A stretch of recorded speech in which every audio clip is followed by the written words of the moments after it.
move forward, let's go ahead and jump into our next our final game before we take our commercial break. And that's going to be this one right here. That's going to be our Sun Belt game of the week. And the Sun Belt game of the week is going to be between South Alabama, 2-2, going against James Madison University, who comes into this game right now with a 3-0 record. And, James Madison is looking very, very good. I like James Madison. I like this team a lot, to be honest with you. And they have just really, really impressed me so much since coming to the Sun Belt. And it's funny because when they got there, I kept thinking that they were playing. I didn't really realize they were at BS school. Now I kept thinking that they were playing their normal non-conference games and trying to get themselves some wins, things like that. But no, they are a part of the Sun Belt Conference. This was last year when I figured it out. And you know what? They were one of the best teams in the Sun Belt as well, too. And when you transition like that to the NCAA, the only way you going is up. Okay. And I'm going to keep it real with you. James Madison, by the next few years, will probably be in the AAC. Let's keep it real. Because that's how good of a team that they truly are. They're a little bit too good for the Sun Belt Conference. And you can't say, oh, they'll go to your Conference USA. Because actually, Conference USA has became a weaker conference than the Sun Belt. So where do you go next? You should probably go to the AAC next. Once they do their whole transfer out moment or whatever it is. But I think we got a new conference coming as well too. So that we might need to hold our hope a little bit and see about that happening as well too. But on to the game. You have a South Alabama team that is a little middling, but they're good. They are really good because they showed out, a few weeks ago. They beat up badly on a Oklahoma State school as a tune-up game for Oklahoma State. They went in there and they beat Oklahoma State 33-7 in Stillwater.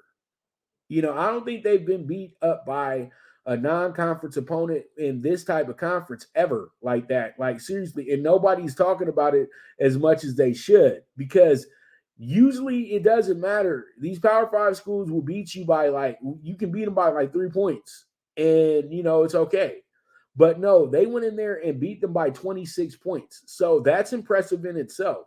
Then last week they lost a close game to Central Michigan. We just talked about that as well too. Central Michigan beat them on a final touchdown as well with 18 seconds left to go on the clock.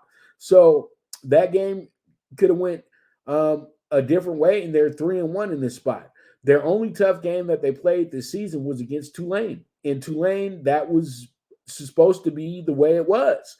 Tulane winds up beating them by 20 points, but they played formidable in that game. They truly did. They played very formidable in that game. At one point, it was 17-21 going into the fourth quarter. So, hey, it is what it is at the end of the day. It was 17-31 going into the fourth quarter, but that's still very competitive in my eyes. You know what I mean? So, you have a lot of good things working in South Alabama's favor. But back to what I was saying about James Madison.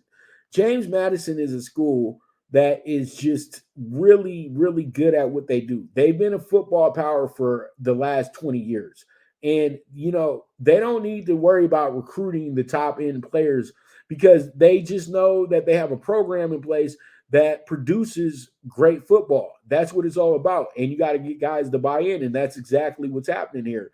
Okay, so when you look at their 4-0 record, you have them beating Bucknell, and you have them beating a Virginia team by 1 point. That's a huge win because that's a Power 5 school. Regardless of where Virginia's sitting at right now, they beat a Power 5 school. So that's on the resume. They beat Troy 16-14 to be 1-0 in the conference. And that's one of the tougher teams in the Sun Belt. And then they go to Utah State, and they actually really were handling Utah State pretty easily. And then they kind of slipped up a little bit, but they still were able to win this game 45-38. Okay. They still were able to take care of their business. and win the game. And they show great grit and adversity, because what happened was is they did give up a 21-point lead. Okay, we're not going to act like they didn't. They were up 38-17 in that going into the second half, and then Utah State scored 21 and answered. But what did James Madison do? They went ahead and they took care of their business. Jordan McLeod threw a 74-yard touchdown pass to Reggie Brown, and that closed the game out right there. And I'm going to tell you like this before I tell you guys exactly where I'm going with this. People need to talk a little bit more about Jordan McLeod. Jordan McLeod coming off of a 364-yard passing game against Utah State. He threw 4 touchdowns, had 2 picks, and he was sacked once, but he still had a QBR of 184.6, and he went 23 for 34 on a 68% completion rate. And then the week before that, 18 for 26, 200 yards. Against Virginia, 20 for 31, 224 yards. Bucknell game, he didn't need to do much in that game, and he wound up he went 7 for 11 and threw for 144 yards because they were doing mostly run game that day. So, man, this guy is really good. This team is really good, and I know that there's a lot of things that you can really grasp onto when it comes to this James Madison team. And I think that James Madison, man, I'm just all over the place, man. I'm so sorry. But there it is, the Sun Belt game of the week. So Bama 2-2. And then you have James Madison 4-0, -3, over under 49.5.